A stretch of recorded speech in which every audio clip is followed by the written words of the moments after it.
भजन संहिता 119 97 से 105। बहुत सुंदर आज का आवर डेली ब्रेड का ये डिवोशन था।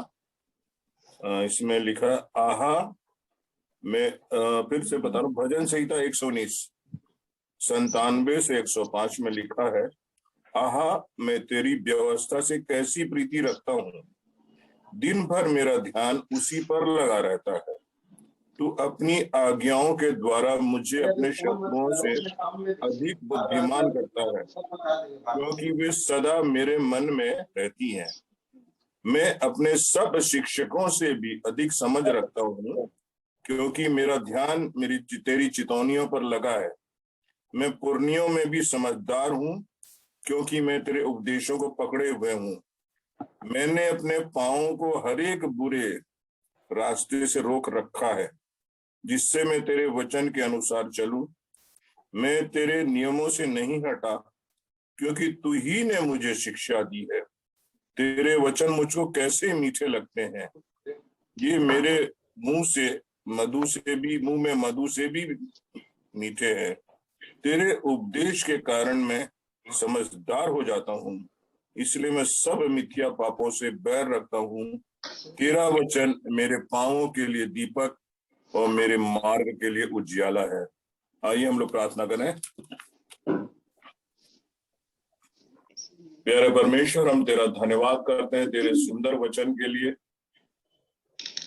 जो जब से लिखा गया है परमेश्वर, तब से लेके आज तक, और हम यहाँ रहे चाहे न रहे परमेश्वर, उसके बाद तेरे आने तक जीवनों को प्रभावित करेगा, जीवनों को परिवर्तित करेगा। परमेश्वर, हम बहुत सौभाग्यशाली हैं कि हम जिस युग में जी रहे हैं परमेश्वर, हमको तेरे वचन को पढ़ने और समझने की स्वतंत्रता है, तेरे आराधनालय में जाने की और मोबाइल और टेक्नोलॉजी को भी यूज करने की स्वतंत्रता है। आज हमारे मन आनंद से भरे हुए हैं कि हमारे बहुत सारे प्रिय परिवार के लोग परमेश्वर आज हमारे साथ संगति में जुड़े हैं। यदि हम थोड़े लोग हैं परमेश्वर, लेकिन जो जुड़ रहे हैं परमेश्वर, या जो कोई फेसबुक से देख रहे हैं परमेश्वर, उन सबों को उनके स्थानों पे आशीष दे प्रभु जी। आज की आराधना परमेश्वर तुझको पसंद है। प्यारे पिता, वचन का पढ़ा जाना, वचन का प्रचार करना, गीत का गाना परमेश्वर, सब बातों के द्वारा हम तुझे महिमा दे सकें प्रभु। सब बातों के लिए धन्यवाद करते हुए ये दुआ तेरे नाम से मांगते हैं, आमीन। हम लोग 2 गीत गाएंगे और मैंने सीमा से कहा है कि गानों में हमारी अगुवाई करेंगी। अपने अपने ऑडियो को बंद कर दीजिए, सिग्नल के कारण प्रॉब्लम हो जाती है, इसलिए हम चाहेंगे कि वो लीड करें। उनकी आवाज के साथ साथ हम अपने अपने घरों में इसको गाएंगे। पास्टर राजेश मसीह आपका भी स्वागत करते हैं। जय मसीह की सर। जय मसीह की।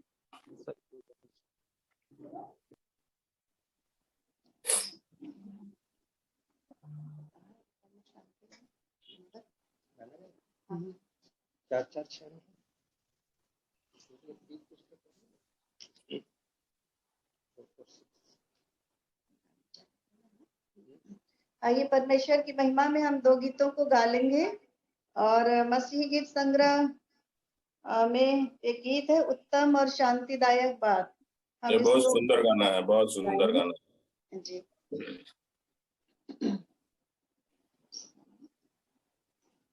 उत्तम और शांतिदायक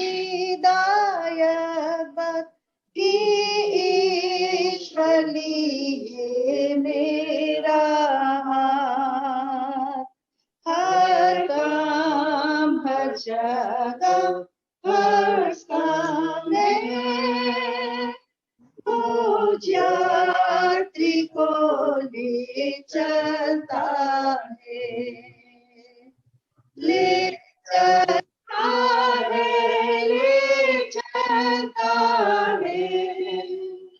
वो मुझको साथ ले चलता है। विश्वास से मैं चलूंगा साथ, ईश्वर खाता मेरा हाथ। कभी वो बीच मेरे पे,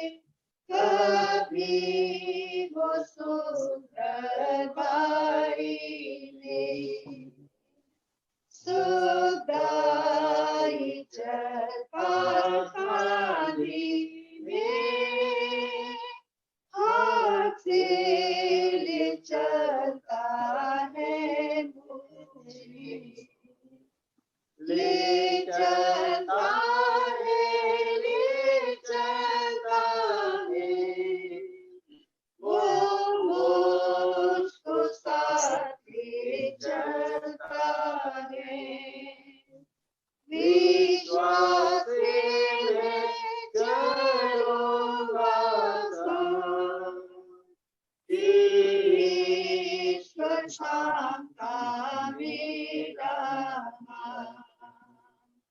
तू पकड़े रह नित्य मेरा हाथ न डर न रंज है तेरे साथ जो दशा हो संतोष में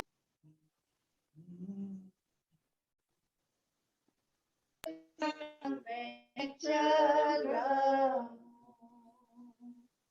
ले चलता है ले चलता है वो मुझको साथ ले चलता है विश्वास में मैं चलूंगा साथ ईश्वर था मेरा और मेरा काम जब पूरा हो जब छोड़ूंगा इस जगत को जब भूले चलता है मुझे मैं डरूंगा ना मृत्यु से ले चलता रे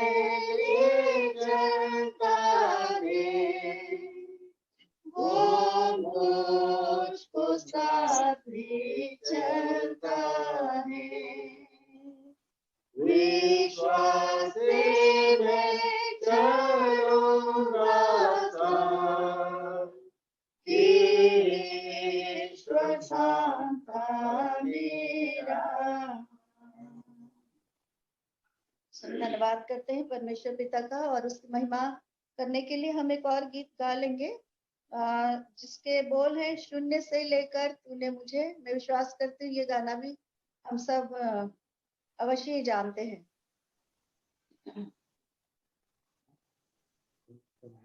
शून्य से लेके तूने मुझे रच लिया अपने ही रूप में प्रेम किया है अनंत प्रेम से दिया पुत्र मेरी मुक्ति के लिए अनोखा प्यार है तेरा करूँगा स्तुति तेरी मैं सर्वदा अनोखा प्यार है तेरा करूँगा स्तुति तेरी मैं सर्वदा जग में आया यीशु स्वर्ग छोड़ के मेरा सारा दंड सह लिया उसने कोड़े खाकर क्रूस उठाकर यीशु ने मुझे मुक्ति और चंगाई दे दी है अनोखा प्यार है तेरा करूँगा स्तुति तेरी मैं सर्वदा अनोखा प्यार है तेरा तेरी मैं सर्वदा अन्न वस्त्र और सभी आशीषें दिया तूने मुझे भरपूर से खतरों और सब मुसीबतों से आपकी पुतली जैसे संभाला मुझे अनोखा प्यार है तेरा करूँगा स्तुति तेरी मैं सर्वदा अनोखा प्यार है तेरा करूँगा स्तुति तेरी मैं सर्वदा अविनाशी अनंत विरास धन्य संगति यीशु के साथ संतान, पाएंगे यीशु से जलाली ताज। अनोखा प्यार है तेरा, करूँगा स्तुति तेरी मैं सर्वदा। अनोखा प्यार है तेरा, करूँगा स्तुति तेरी मैं सर्वदा। परमेश्वर पिता को धन्यवाद हो इन सुंदर गीतों के लिए। और जब मैं इन गीतों को सुनता हूँ तो मुझे मेरे दिन याद आते हैं जब मैं अपने गांव में, अपनी कलीसिया में या धमतरी में या कोरबा में कहीं भी जब चर्चेस में जाता था तो इन सब गानों को गाने का मौका मिलता था। लेकिन बहुत समय से इन गानों से रिश्ता टूट गया था मसीह गीत संग्रह के साथ। अब जब कोरोना आया और जूम की मीटिंगें शुरू हुई और हम लोग सब जुड़ने लगे तो फिर से एक बार बड़ी खुशी हुई कि ये गाने फिर से सुनाई दे रहे हैं जो हमारे जीवन के बड़े आधार गीत हैं। और इत्तेफाक से एक दुख की बात यह है कि मेरे पास ये गाने की किताब नहीं है। अगर आपके घर में है या उधर कहीं मिलती है तो मेरे को आप भेजो इस गीत की किताब को, मसीह गीत संग्रह को, ताकि हम लोग भी यहाँ से गा सकूं। मुझे राग तो सब आते हैं, करीब 300-400 गाने जो मसीह गीत संग्रह में है उसमें से गाना तो हम लोग सीखे हुए हैं, लेकिन वर्डिंग्स नहीं होने के कारण और इन्हीं गानों के सहारे हम लोग बड़े हुए हैं।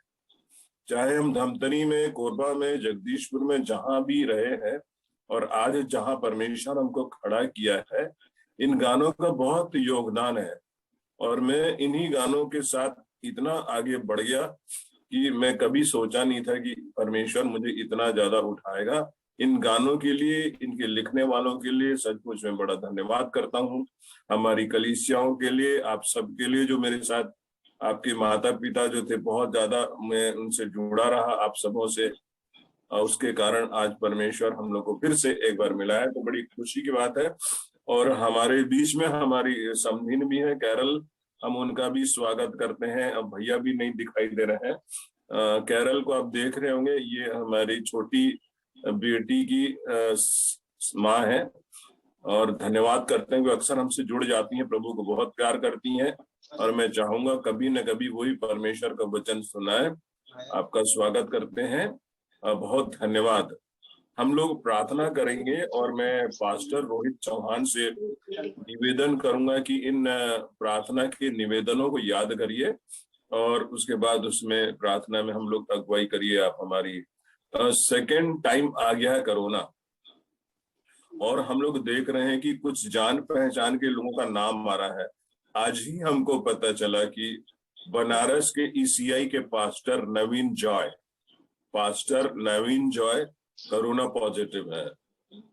हमारा एक भतीजा रेवरेंड हेमंत सोना मेनोनाइट चर्च का पास्टर है, बच्चे की तरफ, पता नहीं किधर है वो, जगदलपुर की तरफ कहीं पर है, उसके लिए प्रार्थना करें उसको। और आज की खबर यह है कि मेरी एक भांजी जो नागपुर में है, एनी, उसका हस्बैंड तुषार और उनके पापा, ये लोगों को कोरोना पॉजिटिव निकला है और बहुत तेजी से कोरोना बढ़ रहा है। तो बहुत तेजी से विश्वास की प्रार्थना की जरूरत है। हम सबके लिए चुनौती है कि विश्वास की प्रार्थना से इस शक्ति को रोका जाए। तो हम लोग एक छोटे से झुंड के रूप में बड़े विश्वास के साथ आज प्रार्थना करेंगे कि प्रभु इनको छोड़े, रोके इनको। उसके बाद 2-3 और विशेष प्रार्थना की आवश्यकता है। रेवरेंड मृदुलिनी जो हमारी इस मंच की एक पास्टर है, जो अक्सर यहाँ प्रीच करती हैं, प्रार्थना करती हैं, वो सियानाई चर्च की जो पादरी हैं, 1 या 2 दिन पहले उनका, जिसमें वो ई रिक्शा से जा रही थी और ई रिक्शा पलट गया और उनके हाथ में, दाहिने हाथ में, पैर में और सर में चोट आई है।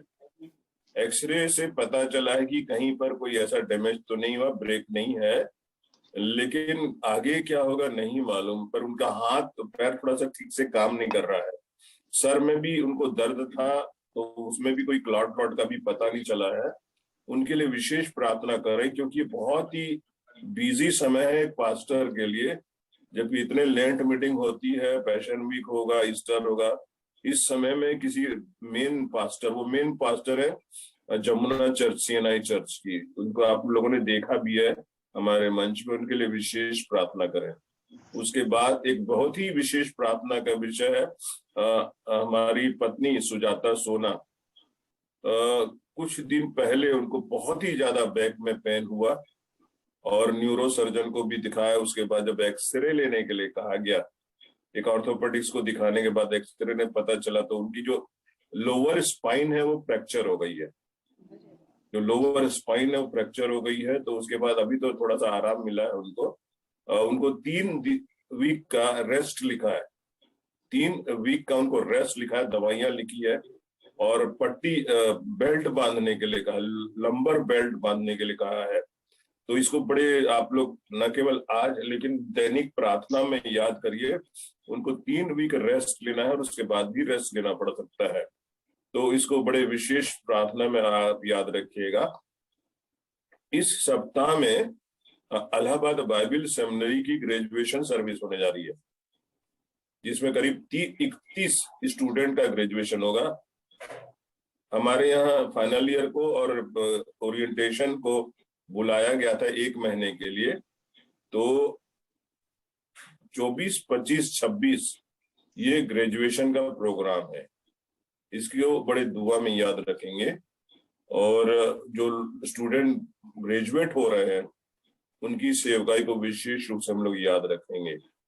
और हमारे देश के लिए प्रार्थना करिए, राजनीतिक स्थिति के लिए प्रार्थना करिए और अपने अपने जो हमारे जो मेंबर हैं यहाँ पर जो आए हुए हैं उनको प्रभु में याद करिए। और आज का वचन बहन सीमा सुनाएंगी। और आज एक विशेष एक बेटी प्रभु की दासी हमारे बीच में आई हुई है, रेचल नाथ। ये हमारे लिए स्पेशल गीत गाएगी। छत्तीसगढ़ की बहुत जानी पहचानी एक गायिका है, मेरे गाने भी उसने गाए हुए हैं। बहुत प्यारी आवाज है, प्रभु को बहुत प्यार करती है, बहुत खुश रहने वाली लड़की है। और आगे चल के प्रभु चाहेगा तो उनका उनके भाई का, सीमा का, जितने हमारे सिंगर हैं हमारे खानदान में कहना चाहिए, मैं सबको अपने खानदान के बच्चे ही समझता हूँ, रिश्तेदार समझता हूँ। तो हमारे लोग एक बार कोई ना कोई म्यूजिक का भी हम लोग प्रोग्राम करेंगे, तो इनको भी याद रखिएगा। और भी जब आपको चीजें याद आती हैं तो दुआ में याद रखना। आराधना के बाकी समय को हम लोग प्रभु के हाथ में सौंपेंगे। तो पास्टर रोहित चौहान सीहोर से, मध्य प्रदेश से हमारे लिए प्रार्थना में अगुवाई करेंगे।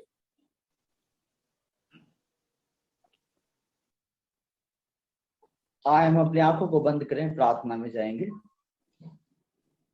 हे स्वर्ग में विराजमान सब सामर्थी परमेश्वर पिता, हम आपका धन्यवाद देते हैं पिता परमेश्वर। एक बार फिर से प्रभु जी आपने हमको यह मंच दिया पिता परमेश्वर, जिसके द्वारा पिता परमेश्वर हम सब प्रभु ऑनलाइन रीति से प्रभु जी इकट्ठा हो सके हैं पिता परमेश्वर, ताकि पिता परमेश्वर कुछ क्षण प्रभु जी हम आपकी उपस्थिति में व्यतीत कर सकें पिता, आपके नाम को धन्यवाद दे सकें पिता परमेश्वर। और प्रभु जी ऑनलाइन के माध्यम से पिता परमेश्वर हम आपकी स्तुति करें, आपके वचन पर मनन करें और पिता परमेश्वर होने दें प्रभु जी कि हम अपनी जिंदगियों को, अपने जीवनों को पिता परमेश्वर आपके अनुरूप बनाने का प्रयास कर सके मेरे पिता परमेश्वर। जिस प्रकार प्रभु जी सर उदित सोना जी के द्वारा जो प्रार्थना निवेदन रखे गए पिता परमेश्वर, और प्रभु जी हमें ये विश्वास है कि पिता परमेश्वर ये प्रार्थना निवेदन प्रभु हमने ही नहीं सुने वरन आपने सुने हैं पिता परमेश्वर।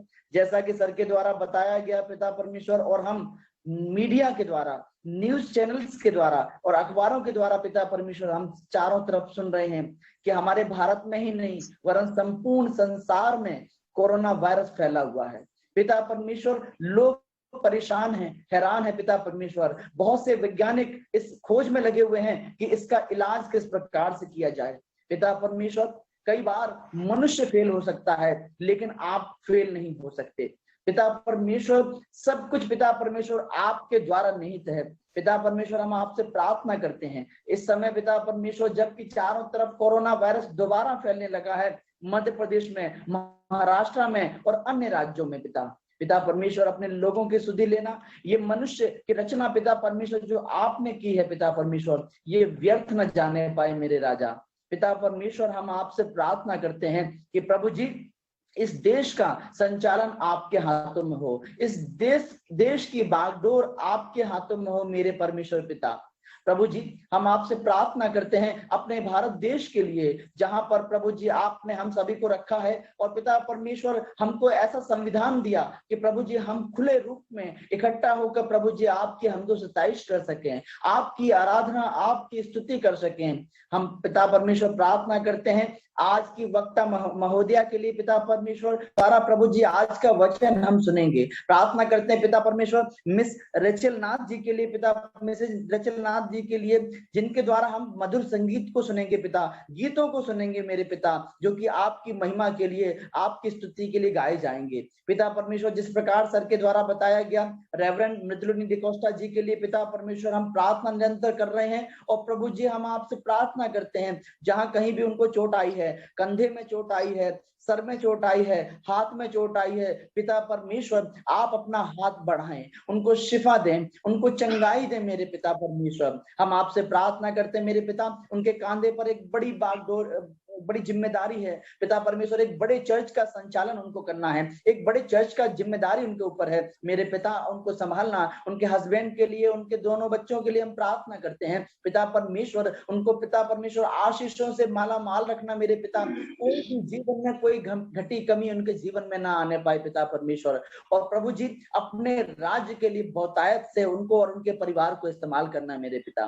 प्रार्थना करते हैं पिता परमेश्वर प्रभु जी भाई हेमंत सोना जी के लिए, प्रार्थना करते हैं पिता परमेश्वर रेवरेंड एनी उनके हस्बैंड और उनके फादर के लिए जिनको कोरोना हुआ है मेरे पिता। प्रार्थना करते हैं पिता परमेश्वर जो लोग प्रभु जी कोरोना वायरस से ग्रसित हैं मेरे पिता, उनके ऊपर अपना हाथ बढ़ाएं, उनको शिफा दें, उनको चंगाई दें मेरे राजा। और प्रार्थना करते हैं पिता परमेश्वर कि प्रभु जी ये कोरोना वायरस पिता परमेश्वर प्रभु आपके नाम में, मसीह यीशु के नाम में इस संसार से, इस पृथ्वी से और प्रभु भारत देश से जाने वाला हो सके मेरे पिता परमेश्वर। प्रार्थना करते हैं पिता परमेश्वर सुजाता आंटी के लिए प्रभु जी, जो पिछले समय से कमर के दर्द से परेशान है पिता, डॉक्टर ने जो उनको प्रिस्क्राइब किया है, जो सलाह दी है प्रभु होने देना कि पिता परमेश्वर जो ट्रीटमेंट वो ले रही हैं, जो मेडिसिन वो ले रही हैं प्रभु जी उसके द्वारा वो भली चंगी हो सके, वो दर्द जा सके पिता परमेश्वर, और दोबारा से अपनी जिम्मेदारियां जो उनके घर को लेकर हैं, परिवार को लेकर हैं, कॉलेज को लेकर है, स्कूल को लेकर है मेरे पिता, वो निभाने वाले हो सके मेरे पिता।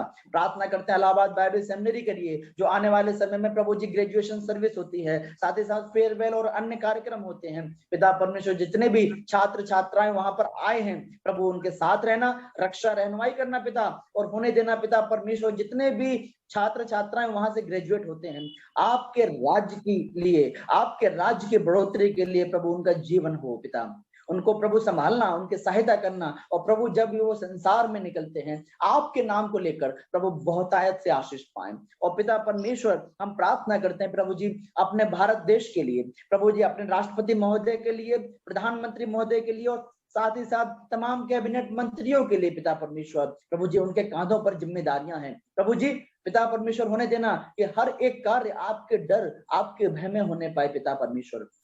प्रभु जी हम इस मंच के लिए प्रार्थना करते हैं जो आपकी ओर से आपकी योजना के तहत हम सभी को मिला है पिता, church of north India and New York care ministries. और इसके द्वारा जब हम मिलते हैं, जुड़ते हैं प्रत्येक रविवार को पिता परमेश्वर होने देना आप हमसे बोलें, हमसे बात करें पिता परमेश्वर। और प्रभु जी इस मंच के द्वारा हम बहुतायत के आशीषों को पाएं पिता परमेश्वर, और बहुतायत से प्रभु जी लोग इससे जुड़े मेरे पिता। और पिता परमेश्वर अपनी जिंदगियों को, अपने जीवनों को पिता परमेश्वर आपके अनुरूप बनाने की कोशिश कर सके मेरे पिता। प्रार्थना करते हैं पिता परमेश्वर प्रभु जी इस मिनिस्ट्री को चलाने के लिए प्रभु जी आपने डॉक्टर रीना मैसी को रखा है पिता परमेश्वर, उनको ऊपर जिम्मेदारी दी है, उनको एक दर्शन दिया है पिता परमेश्वर। जब हम पिछले समय से प्रभु उनके लिए हम प्रार्थना कर रहे हैं प्रभु, उनका स्वास्थ्य जब ठीक नहीं रहता है पिता परमेश्वर, हम प्रार्थना करते हैं कि प्रभु जी आप उनको छुएं, आप उनको शिफा दें, आप उनको चंगाई दें मेरे पिता। प्रार्थना करते हैं जितने भी लोग इस समय पिता परमेश्वर ऑनलाइन के माध्यम से जुड़े हैं, हर एक के प्रभु जी आप आशीष देना मेरे पिता। और आज की आराधना, आज के हमारी विनती प्रार्थना पिता परमेश्वर आपके आदर की योग्य हो, आपके महिमा के योग्य हो। हमारी प्रार्थनाओं को सुनना मेरे पिता, और प्रभु हाँ और आमीन में उत्तर देना मेरे पिता। आगे की आराधना को आपके हाथों में सौंपते हैं, और ये विनती प्रार्थना आपके प्रिय बेटे प्रभु यीशु मसीह के नाम में मांग लेते हैं, आमीन। धन्यवाद करते हैं पास्टर रोहित चौहान आपका प्रार्थना में अगुवाई करने के लिए। हम वचन पाठ में जाएंगे और हमारे बीच में भाई आशुतोष लाल हैं जो बहन सीमा के हस्बैंड हैं। वो हमारे लिए वचन को पढ़ने में अगुवाई करेंगे। मरकुस 15:40 से 41। मरकुस 15:40 से 41। मरकुस 15:40 से 41।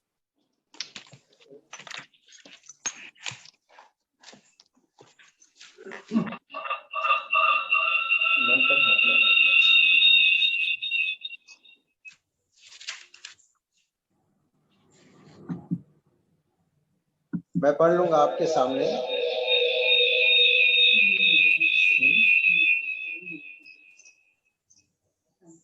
अगर आपके पास कोई दूसरा मोबाइल ऑन है उसको ऑफ कर दीजिए।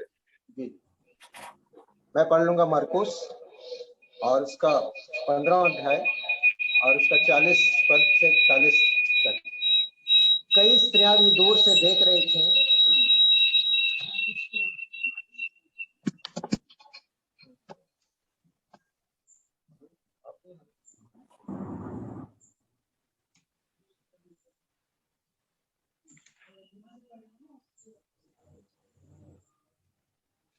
कई स्त्रियां भी दूर से देख रही थी। उनमें मरियम मगदलिनी, छोटे याकूब और योसेस की माता माइक को मरियम लो कर और दीजिए, थोड़ा सलोमी माइक का साउंड लो कर दीजिए। पढ़िए, माइक का साउंड लो करके पढ़िए।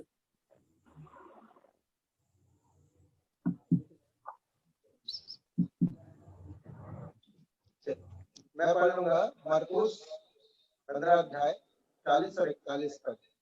कई स्त्रियां भी दूर से देख रही थी। उनमें मरियम मगदलिनी, छोटे याकूब और योसेस की माता मरियम और सलोमी थी। जब वह गलील में था तो ये उसके पीछे हो लेती थी और उसकी सेवा टहल किया करती थी। और अन्य बहुत सी स्त्रियां भी थी जो उसके साथ यरूशलेम में आई थी।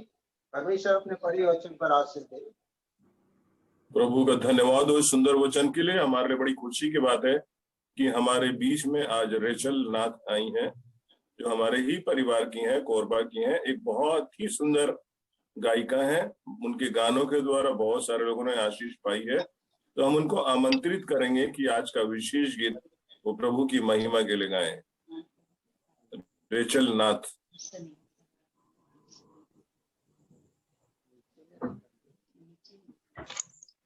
मैं परमेश्वर पिता का प्रभु यीशु मसीह में होकर धन्यवाद करती हूँ इस समय के लिए जो उन्होंने अपनी बड़ी दया से मुझे दिया। और मैं सबसे पहले तो आप सब लोग जितने भी उपस्थित हैं सबको जय मसीह कहती हूँ और परमेश्वर पिता का धन्यवाद देती हूँ कि इस समय को उन्होंने दिया और उदित भैया का भी कि उन्होंने ये मंच मुझे दिया कि मैं परमेश्वर की महिमा के लिए गीत को गा सकती हूँ। और मैं धन्यवाद देती हूँ कि प्रभु ने मुझे वरदान दिया है। लेकिन आज मेरी तबीयत ठीक नहीं है, गला एकदम बैठा हुआ, फिर भी मैं प्रभु के उसकी आराधना के लिए, उसकी तारीफ के लिए मैं गीत प्रस्तुत करूंगी। इसके मैं परमेश्वर पिता का धन्यवाद देती हूँ। आराधना आराधना आराधना आराधना प्रभु की करूं आराधना, प्रभु की करूं आराधना आराधना आराधना आराधना आराधना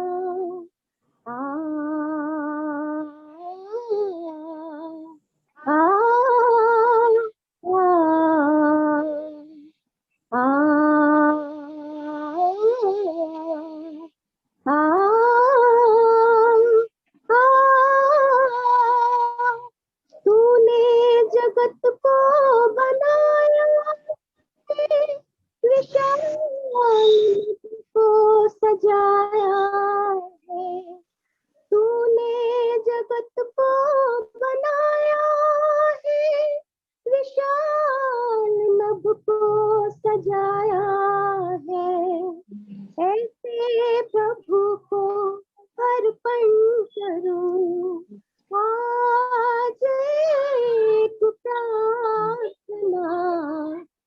आराधना आराधना आराधना आराधना।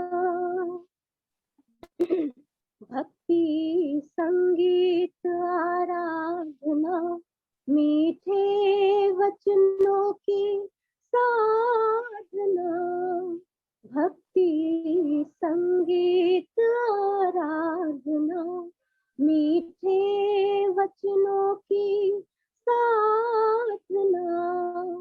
देता मुझे वो सांत्वना सांत्वना। आराधना आराधना आराधना आराधना। आ आ आ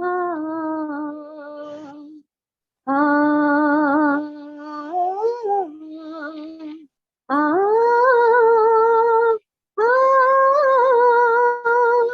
शांति आनंद सांत्वना तो दे प्रभु ये याचना।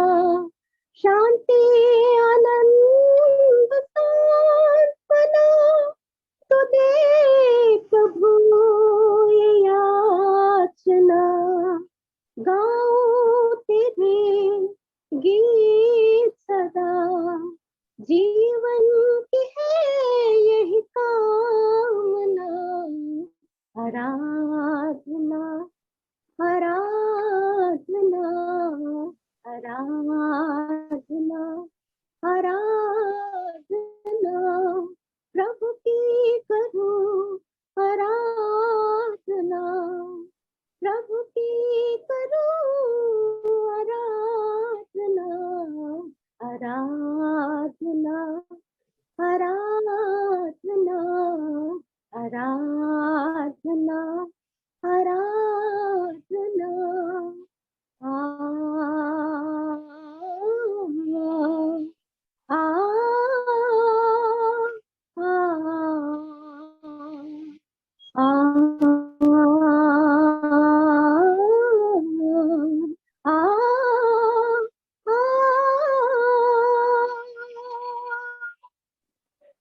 धन्यवाद। बहुत धन्यवाद रेचल, प्रभु आपको बहुत आशीष दे और आगे हमें इंतजार रहेगा।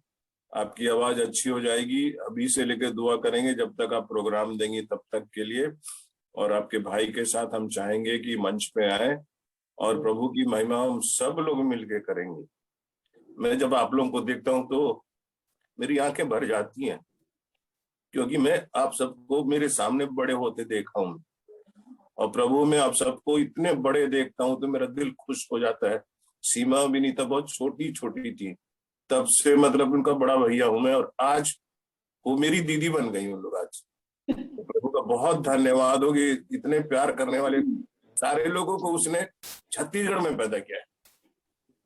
और मैं इस समय विशेष रूप से हमारे पापा मामा लोगों के लिए मैं चाहता हूं, उनके लिए धन्यवाद जिनके घर में हम लोग पैदा हुए।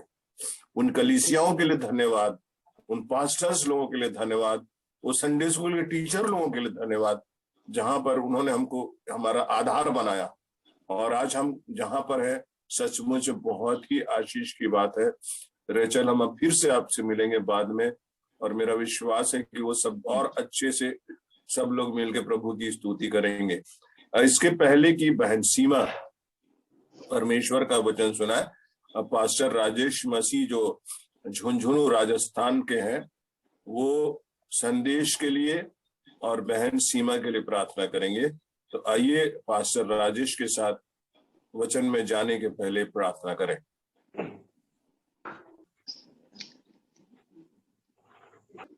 आइए प्रार्थना करें। परमेश्वर हमारे जीवित प्रभु, इस समय हम बड़ी ही नम्रता के साथ आपके पवित्र चरणों के निकट आते हैं।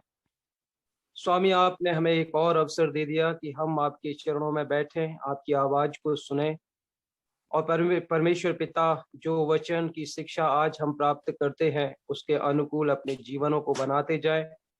ताकि पिता परमेश्वर ये जीवन आपकी महिमा के योग्य बने। सचमुच प्रभु, आज जो भी प्रार्थनाएं की गईं, जो भी गीत सुने गए और जो भी प्रभु परमेश्वर बड़े ही भावुक होकर के उन बातों को याद किया गया कि किस रीति से पिता आप अपने लोगों को तैयार करते हैं और उन जीवनों को तैयार करने के लिए किस किस प्रकार के लोगों को इस्तेमाल करते हैं स्वामी। पिता परमेश्वर, और वो जीवन जब तैयार हो जाते हैं तो भिन्न भिन्न स्थानों पर किस रीति से आपकी सेवा में संलग्न रहते हैं स्वामी। सचमुच आपका कार्य, आपकी योजना बड़ी अद्भुत है। इसके लिए हम आपकी महिमा करते हैं, आपके नाम को ऊंचा उठाते हैं। प्यारे परमेश्वर, इस समय जब हम में से हर एक के जीवन तैयार हैं कि आपके सत्य वचनों को सुने, तो प्रभु हमारी आपसे प्रार्थना है कि अपनी दासी को अपनी आत्मा का अभिषेक दे, अपने पवित्र वचनों की भरपूरी दे, और प्रभु परमेश्वर वो हिम्मत दे जिसके द्वारा पिता बड़े ही प्रभाव के साथ आपका सत्य वचन आपके लोगों तक पहुंच सके। और हम सब जो सुनने वाले हैं प्रभु, उस वचन को आत्मा में होकर ग्रहण करें और प्रभु आपकी ही आत्मा में होकर उसके अनुकूल जीवन व्यतीत करें और उस संदेश को और भी लोगों के साथ शेयर करने का कारण बने। पिता परमेश्वर, ये सेवा निरंतर आप में उन्नत होती जाए और आपकी महिमा का कारण बने। सीमानाथ को हम आपके हाथों में समर्पित करते हैं पिता, यही प्रार्थना करते हैं कि आपका अभिषेक आपकी दासी के ऊपर निरंतर बना रहे और प्रभु उनको उनकी सेवाओं के तहत पूरे खानदान को प्रभु परमेश्वर बहुत ऐसे आशीषित करें और अपनी महिमा के लिए इस्तेमाल करें। आगे के संपूर्ण समय को प्रभु हम आपके हाथों में समर्पित करते हैं और इस विनती को अपने मुक्तिदाता प्रभु यीशु मसीह के नाम से मांगते हैं, आमीन। पास्टर राजेश मसीह को बहुत बहुत धन्यवाद। हम परमेश्वर के वचन की तरफ जाएंगे और आज एक ऐसा विषय है जो अक्सर उसको भुला दिया जाता है या ध्यान नहीं दिया जाता है।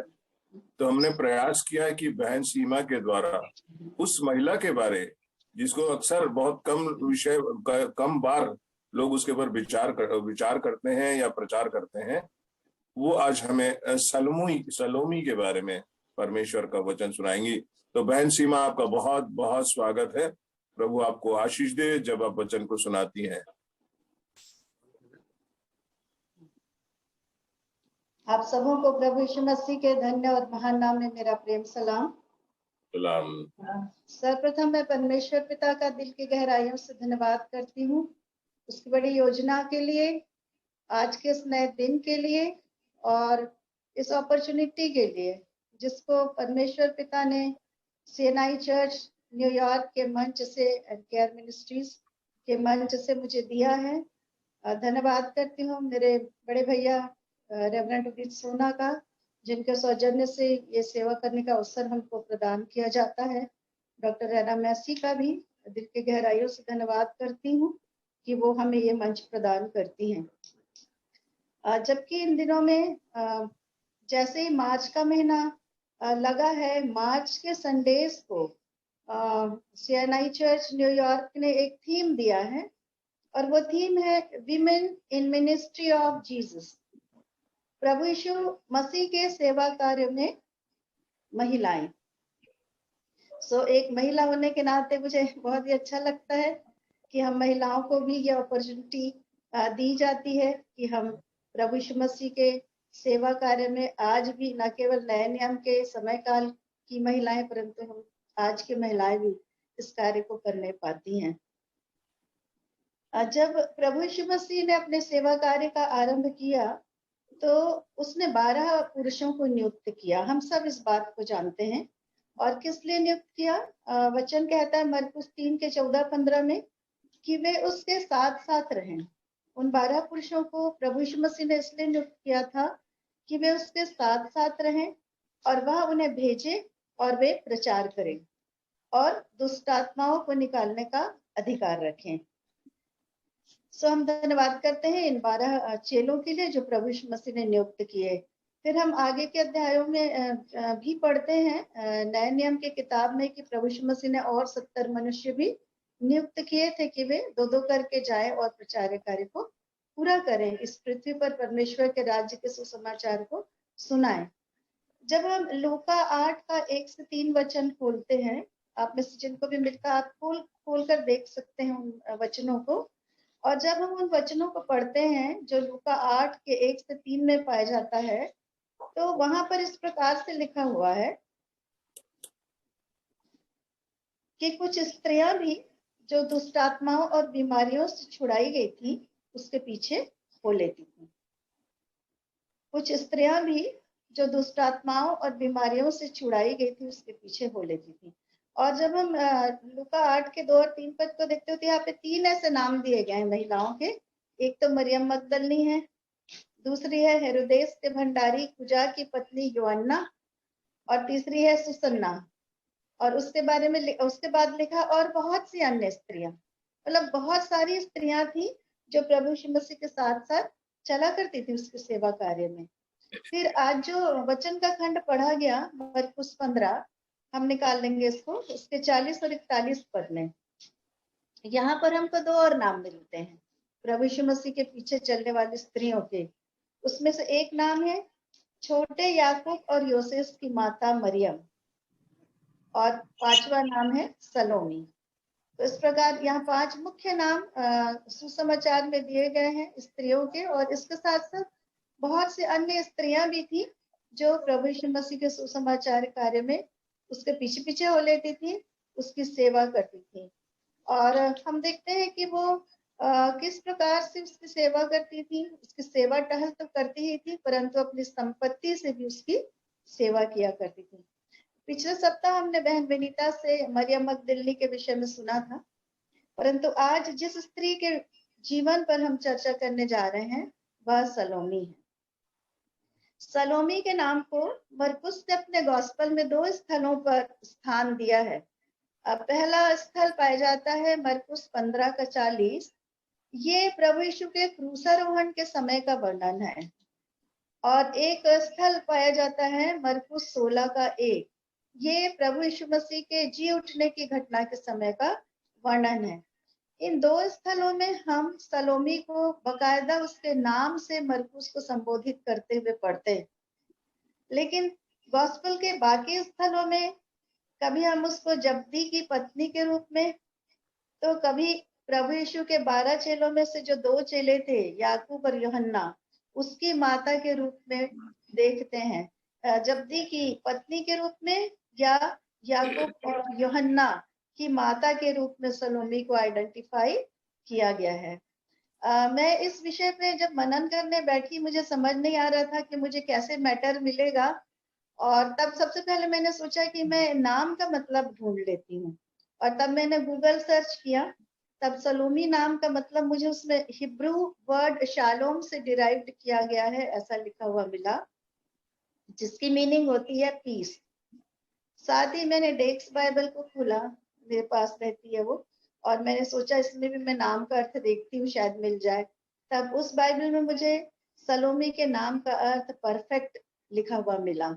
इस प्रकार हम देखते हैं कि सलोमी के नाम का अर्थ है पीस और परफेक्ट, है ना। तो ये बहुत ही सुंदर वर्ड मीनिंग है, नाम की मीनिंग है कि उस नाम के बोले जाने से किस प्रकार से पीस का भी हम अनुभव कर सकते हैं, और परफेक्शन कैसे धीरे धीरे उसके जीवन में आया, इस बात को हम देखेंगे और महसूस करेंगे कि वास्तव में जिस प्रकार से सलोमी प्रभु यीशु मसीह के पीछे चल चल के परफेक्ट हुई, हमारे जीवनों के लिए भी ये एक चुनौती है, एक आदर्श है कि हम भी प्रभु यीशु मसीह के पीछे शांति के साथ, धीरज के साथ यदि चलते हैं तो कैसे परफेक्ट हो सकते हैं।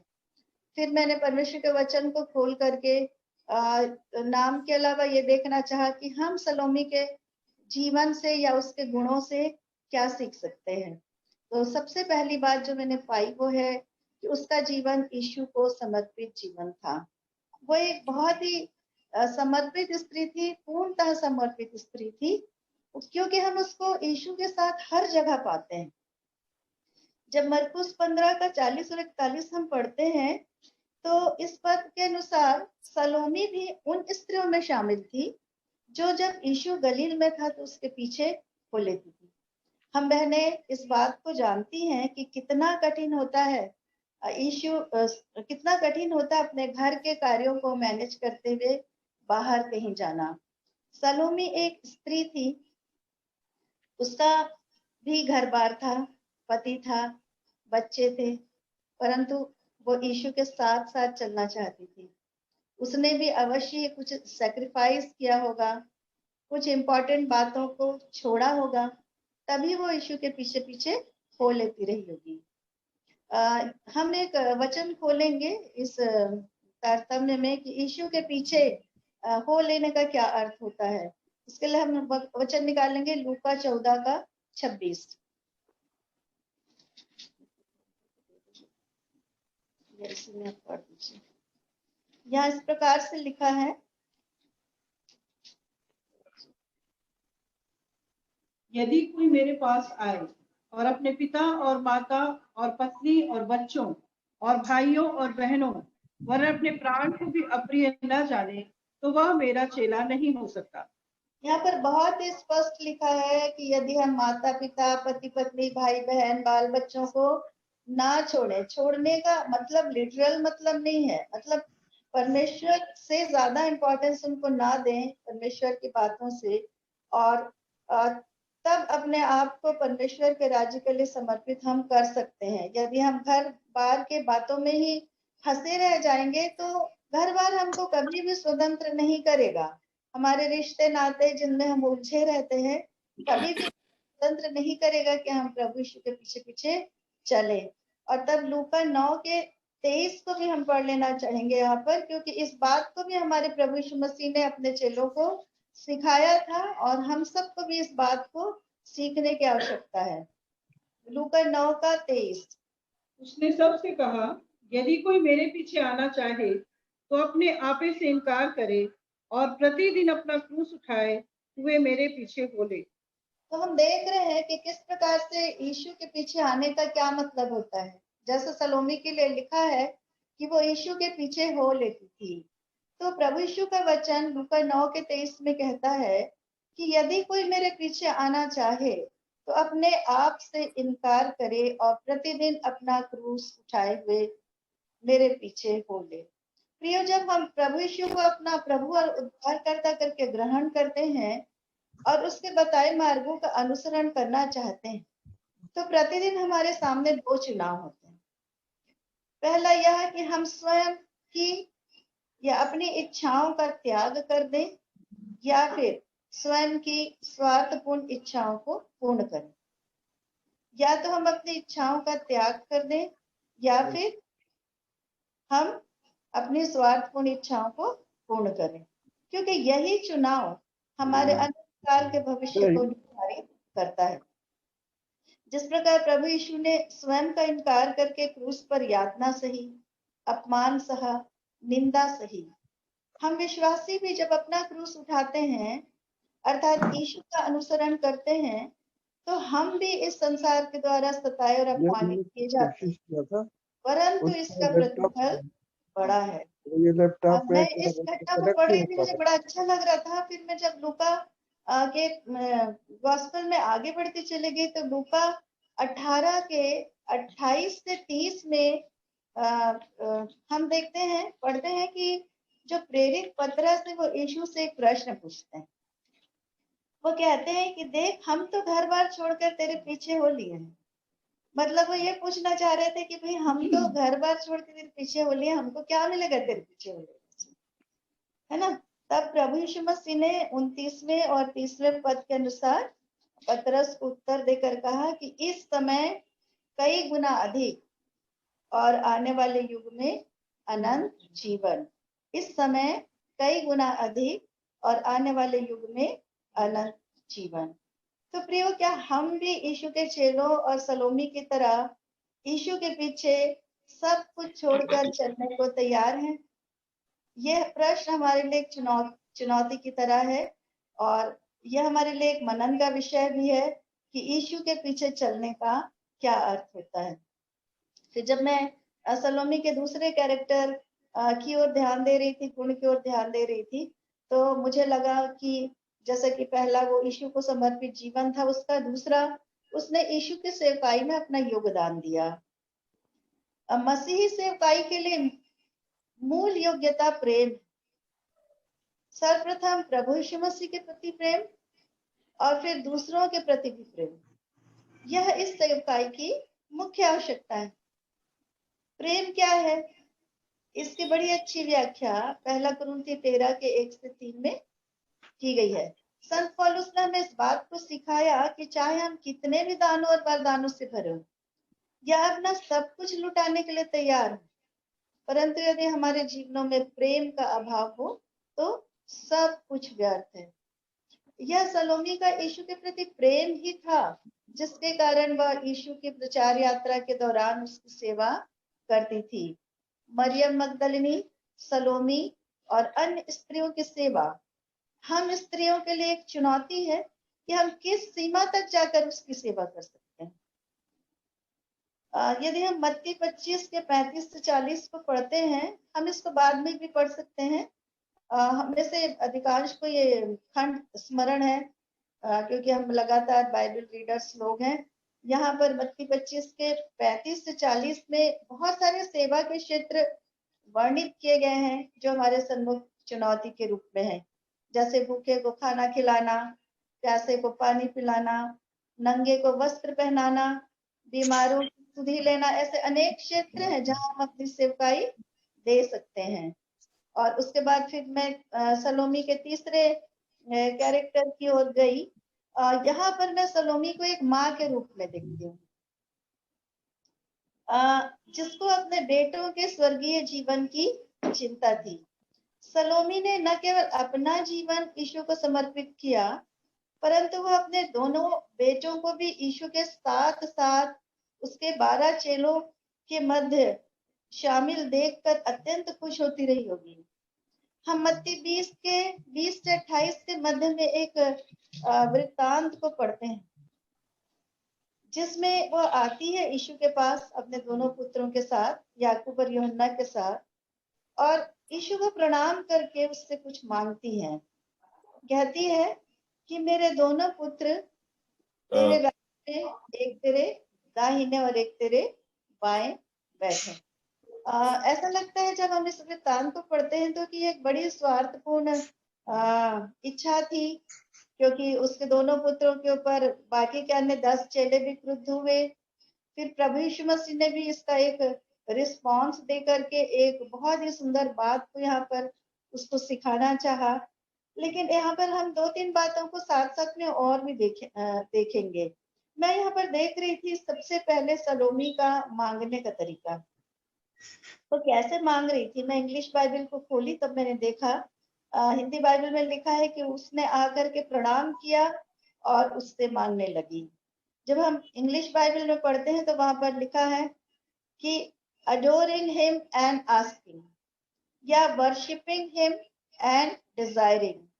तो ये बहुत ही सुंदर तरीका है कि जब भी हम परमेश्वर पिता से कुछ मांगते हैं, अपने प्रार्थना विनती या निवेदन को लेकर उसके चरणों में आते हैं, तो सर्वप्रथम हमको उसकी महिमा स्तुति करते हुए उसके चरणों में आना आवश्यक है। जिस प्रकार से सलोमी ने किया, वो जानती थी कि किस प्रकार से मुझे प्रभु से बात करनी है। सीधे सीधे उसने अपनी डिमांड को वहां पर प्रकट नहीं कर दिया। और दूसरी चीज मैं देख रही थी इस वृत्तांत में कि उसने पृथ्वी की चीज नहीं मांगी, उसने स्वर्ग राज्य के लिए मांगा। फिर 2 और बातों को मैं यहाँ पर देख रही थी जो जिसके कारण से प्रभु यीशु मसीह ने एक बहुत बड़ी सीख उसको यहाँ पर प्रदान की। पहली बात यह है कि उसने परमेश्वर की इच्छा अनुसार नहीं मांगा, उसने परमेश्वर की इच्छा अनुसार नहीं मांगा। बहुत बार हमारी प्रार्थनाएं भी, हम प्रार्थना तो करते हैं लेकिन वो परमेश्वर की इच्छा में है कि नहीं है, हम इस बात को नहीं समझ पाते हैं। फिर दूसरी बात मैं यहाँ पर देख रही थी कि जब प्रभु यीशु ने कहा कि तुम नहीं जानते कि तुम क्या मांगते हो, जो कटोरा मैं पीने पर हूँ क्या तुम पी सकते हो? तो दोनों चेले आंसर करके कहते हैं, सलोमी के दोनों बेटे, कि पी सकते हैं। इंग्लिश बाइबल में लिखा है वी कैन, और मैं डेक्स बाइबल में पढ़ रही थी, वहां लिखा है वी आर एबल। अर्थात उन दोनों चेलों को अपनी योग्यता पर भरोसा था कि हम इतने योग्य हैं कि हम प्रभु यीशु मसीह के एक दाहिने और एक बाएं बैठ सकते हैं। तब यहाँ पर प्रभु यीशु मसीह ने उन्हें कुछ सिखाया जो हम सब के सीखने के लिए भी अत्यंत ही लाभदायक है। यहाँ पर प्रभु यीशु मसीह ने सिखाया कि जो तुम में से बड़ा होना चाहे वो क्या हो जाए, सबका सेवक बने। यहाँ पर हम भी इस बात को सीखते हैं कि स्वर्ग राज्य में हम तभी आदर और महिमा पाएंगे जब इस पृथ्वी पर हम प्रभु के लिए छोटे से छोटे सेवा कार्य को करने से भी नहीं हिचकेंगे, तभी स्वर्ग राज्य में हम बड़ा स्थान प्राप्त कर सकते हैं। इस मनन को करते समय मैं इस प्रसंग को एक और नजरिए से देख रही थी कि जिस प्रकार सलोमी स्वर्ग राज्य में अपने पुत्रों के लिए यीशु के एकदम निकट पोजीशन पर चाह रही थी, हम माताओं में से कितने अपने पुत्रों के लिए ऐसी चाह रखते हैं कि वे इस जीवन में प्रभु यीशु के निकट उपस्थिति में बने रहें, ताकि स्वर्ग में भी सर्वदा प्रभु के साथ उसकी अनंत महिमा में रहें। इस प्रसंग में प्रभु यीशु ने जो बातें सलोमी और उसके पुत्रों को सिखाई, हमें भी सीखने की आवश्यकता है। सलोमी ने सीखा, तभी तो वह हर परिस्थिति में प्रभु के साथ खड़ी रही, जिसे हम अभी एक एक करके अन्य मनन के बिंदुओं में देखेंगे कि यहाँ पर बड़े उसकी मांग स्वादपूर्ण लगती है, परंतु वो लगातार यीशु के पीछे चलते चलते इस बात को सीख पाई कि किस प्रकार से अपना क्रूस उठाकर प्रभु यीशु मसीह के पीछे चला जाता है। सो मेरे मनन का जो चौथा बिंदु है वह है यीशु के क्रूस के पास। इस प्रकार से प्रचार सेवा में प्रभु यीशु के पीछे चलते चलते हम सलोमी को मत्ती 27 के 55-56 पद में यीशु के क्रूसारोहण के समय देखते हैं। यहाँ पर वह गलील से यीशु की सेवा करती आई अन्य स्त्रियों के साथ साथ है, जिनमें मरियम मगदलनी है और एक अन्य मरियम है। और यहाँ पर उसके विषय में लिखा है कि जब्दी के पुत्रों की माता भी अर्थात सलोमी भी यहाँ पर उपस्थित थी। यूहन्ना 19 के 25 पद को जब हम पढ़ते हैं तो यहाँ पर लिखा है कि यीशु के क्रूस के पास उसकी माता के साथ उसकी माता की बहन भी थी और मरियम मगदलनी थी और एक अन्य मरियम भी वहां पर खड़ी थी। कहा जाता है कि सलोमी ही वह स्त्री थी जो यीशु की माता की बहन थी। इस प्रकार से हम रिश्ते में सलोमी को यीशु की आन कह सकते हैं। प्रियो, जब हम सलोमी को यीशु के क्रूस के पास देखते हैं, हम देखते हैं यहाँ पर यीशु की माता खड़ी है। सबसे पहले तो माता का दुख अत्यंत बड़ा है। मरियम मगदलनी खड़ी है, उसका भी दुख अत्यंत बड़ा है, परंतु वह तो सलोमी के जीवन का भी स्वामी था। वह भी यीशु से इतना ही प्यार करती थी। वह कैसे यीशु को इतनी पीड़ा, दुख और अपमान उठाते हुए देख रही होगी। यीशु के अशक्त ओठों से निकले एक एक शब्द को शायद वो सुन लेना चाहती होगी। कैसी धन्य स्त्री है सलोमी प्रियो, जिसने हमारे पापों के प्रायश्चित के लिए यीशु के द्वारा प्राण बलिदान करने को अर्थात उद्धार के महान कार्य को यीशु को क्रूस पर पूरा करते हुए अपनी खुली आंखों से देखा। लिटरली वहां पर वो उपस्थित थी। हम भी सलोमी की तरह धन्य स्त्रियों में शामिल हैं। भले हमने इस बात को अपनी आंखों से नहीं देखा है, लेकिन हम भी विश्वास करते हैं कि प्रभु यीशु मसीह ने हमारे पापों के प्रायश्चित के लिए अपने प्राणों का बलिदान क्रूस पर किया। फिर हम सलोमी को यीशु के गाड़े जाने के समय में भी देखते। यहाँ पर लूका 23 के 55 पद के अनुसार सलोमी अन्य स्त्रियों के साथ साथ कहाँ चली जा रही है? यूसुफ के पीछे पीछे चली जा रही है, जो यीशु का शव अपने साथ ले गया था कि कब्र में रख सके। और जाकर के वो उन स्त्रियों के साथ कब्र को देखती है और यह भी देखती है कि उसका शव किस रीति से रखा गया है। अर्थात यीशु की क्रूस पर हुई मृत्यु से लेकर वो उसके गाड़े जाने के समय तक उसके साथ साथ रही। और हम सब जानते हैं कि जब यीशु की को क्रूस पर चढ़ाया गया, उसने क्रूस पर अपना प्राण बलिदान किया, और जब वो कब्र में रखा गया उस समय अनेक घटनाएं घटित हुई, जैसे अंधेरा छा गया चारों ओर, भूकंप जैसी प्राकृतिक घटनाएं भी घटी वहां पर। परंतु सलोमी मरियम मगदलिनी और अन्य स्त्रियों के साथ डिगी नहीं, इन प्राकृतिक घटनाओं से अडिग खड़ी रही। वह भी मरियम मगदलिनी की तरह ही यीशु के प्रति अपने प्रेम और भक्ति को प्रकट करने का कोई भी अवसर नहीं खोना चाहती थी। ऐसा धन्य जीवन सलोमी का हम देखते हैं यहाँ पर। और तब फिर जो मेरा 5वां मनन का बिंदु है कि हम उसको उसकी खाली कब्र पे भी पाते हैं। मरकुस ने अपने 16वें अध्याय के पहले पद में सलोमी को नाम लेकर के चिन्हित किया कि सप्ताह के पहले दिन, मैं बहन से आग्रह करूंगी कि मरकुस 16 का 1 पढ़ लेंगी। जब सब्त का दिन बीत गया तो मरियम मगदलिनी और याकूब की माता मरियम और सलोमी ने सुगंधित वस्तुएं मोल ली कि आकर उस पर मले। यहाँ पर लिखा हुआ है कि मरियम मगदलिनी और अन्य मरियम के साथ सलोमी भी क्या करी, बड़ी भोर को कब्र पर आई, है ना, ताकि यीशु की लोथ पर सुगंध द्रव्य मल सके। हम इस घटना को मनन करके देख सकते हैं कि बड़ा सुनसान समय था। वो भोर ठीक से हुआ भी नहीं था, सूर्योदय का समय था, और ये स्त्रियां दिन रात उसके साथ साथ गली से चली, पीछे पीछे आई और सारा कुछ देखा उन्होंने। स्वयं भी अत्याधिक थकी रही होंगी, लेकिन उनका उत्साह, उनका साहस कुछ भी कम नहीं हुआ। वहां पर उन्होंने समाज की, घर बार की किसी बात की परवाह नहीं की, ना ही यहूदी पुरोहितों की, ना ही रोमी सिपाहियों से डरी वो, है ना, और वो वहां पहुंच गई। ये लगन था उनका कि चाहे परिस्थितियां कैसी भी विपरीत क्यों ना हो, ये यीशु के प्रति उनका प्यार था कि कैसी भी विपरीत परिस्थितियां हो, उनको अपने प्रभु के समीप रहना था।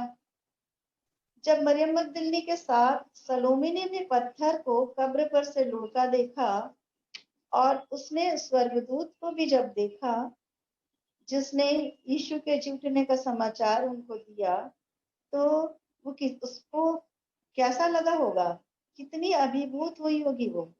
मैं सोच रही थी कैसा अद्भुत जीवन है इन स्त्रियों का, जिन्होंने इन घटनाओं को, ऐतिहासिक घटनाओं को अपनी आंखों से देखा। यीशु के जी उठने के समाचार, बाद में यीशु स्वयं मरियम मगदलिनी पर प्रकट हुआ, लेकिन यहाँ पर सलोमी ने मरियम के साथ जब वो खाली कब्र के अंदर घुसी तो एक उज्जवल वस्त्र पहने हुए पुरुष को देखा और वह प्रभु का दूत था, और उसने कहा कि वह जी उठा है, हमारा प्रभु जी उठा है। तो उस प्रकार से इस स्वर्गीय संदेश को मरियम सलोमी ने यहाँ पर प्राप्त किया, और अवश्य ही उसके विश्वास को इस घटना के द्वारा बल मिला होगा कि किस प्रकार से प्रभु यीशु मसीह, उसने स्मरण किया होगा कि किस प्रकार से प्रभु यीशु मसीह ने इस बात को बताया था कि मुझे कैसे मृतकों में से जी उठना अवश्य है, वो स्मरण करी होगी, और इस प्रकार से वह स्वयं भी प्रभु यीशु मसीह के जी उठने के एक सशक्त गवाह बनी होगी। मैं फिर से इस बात को दोहराना चाहूंगी अपने मनन के संदेश के अंत में प्रियो, कि परमेश्वर का वचन उन्हें भी धन्य कहता है जिन्होंने इन सब बातों को बिना देखे विश्वास किया है। अतः हम सब भी अपने धन्य जीवनों के लिए परमेश्वर पिता का धन्यवाद करते हैं, जिन पर उद्धार की अद्भुत योजनाएं तथा जी उठे मसीह की सामर्थ उसके पवित्र आत्मा और पवित्र वचन के द्वारा प्रकाशित की गई है। सलोमी का जीवन हम सब महिलाओं के लिए एक अनुकरणीय जीवन है।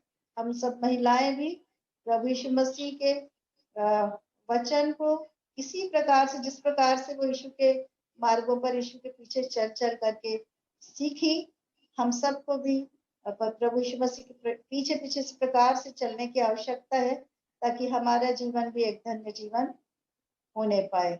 मैं इस अवसर के लिए एक बार फिर से परमेश्वर पिता का दिल की गहराई से धन्यवाद करती हूँ। धन्यवाद करती हूँ आप सभी प्रियों का जो ऑनलाइन जूम ऐप के माध्यम से हमारे साथ में जुड़ सके। मैं धन्यवाद करती हूँ उन तमाम पास्टर्स का जिनके सामने मैं बोलने का ही आव करती हूँ, विशेष रूप से मेरे उदित भैया के सामने, क्योंकि परमेश्वर की इच्छा है यह सोचकर मैं बोलती हूँ। हालांकि मैं जानती हूँ कि हमारे बहुत सारे ऐसे प्रिय पास्टर्स, आदरणीय पास्टर्स इस जूम मीटिंग में प्रति सप्ताह जुड़ते हैं, लेकिन फिर भी उनके मध्य में हम बहनें बोलने पाती हैं। मैं परमेश्वर का दिल की गहराइयों से धन्यवाद करती हूँ।